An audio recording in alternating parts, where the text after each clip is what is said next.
মা বলল, তোর স্বামীর জন্য রোজ রোজ ভাত রান্না করি নাকি? প্রতিদিন রাতে এসে বসে থাকে, লজ্জা শরম কিছু নাই নাকি? সে কি ভাত চাইছে মা? না চাইলেও তো আমরা বুঝি। তাছাড়া ড্রয়িং রুমে বসে থাকলে ডাইনিং রুমে বসে কিভাবে খাবো আমরা? আমার সঙ্গে যেভাবে করার কথা বলো সেভাবে ওর সঙ্গে বলতে পারো না মা? আমি তো পছন্দ করে বিয়ে করিনি, তোমাদের পছন্দের ছেলে। আমার হয়েছে যত চালা। তোর বাবা নিজের রুমে বসে বকবক করে, সে নিজেও কিছু বলতে পারে, কিন্তু তা না করে সবকিছু আমার উপর। সত্যি করে বলো তো মা, তুমি আর বাবা আমাকে কি আর ওর সঙ্গে সংসার করতে দেবে না? পাগল নাকি তুই? তোর বাবার ডিভোর্সের সকল ব্যবস্থা করতে বলেছে উকিলকে।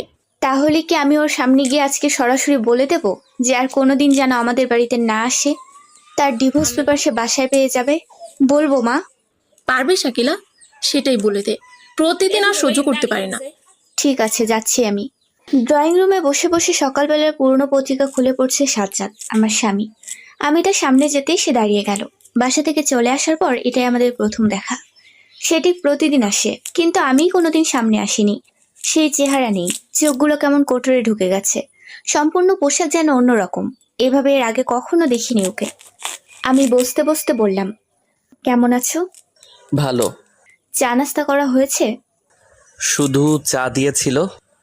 তো বাসায় যাবে কখন? প্রতিদিন এত রাত করে বসে থাকো, বিরক্ত লাগে না? না, আর তোমার জন্য তো অপেক্ষা করি। তুমি সামনে এলে তো বসে থাকতে হতো না। আমার সঙ্গে তুমি কথা বলো না কেন? কথা বলতে ইচ্ছে করে না তাই বলি।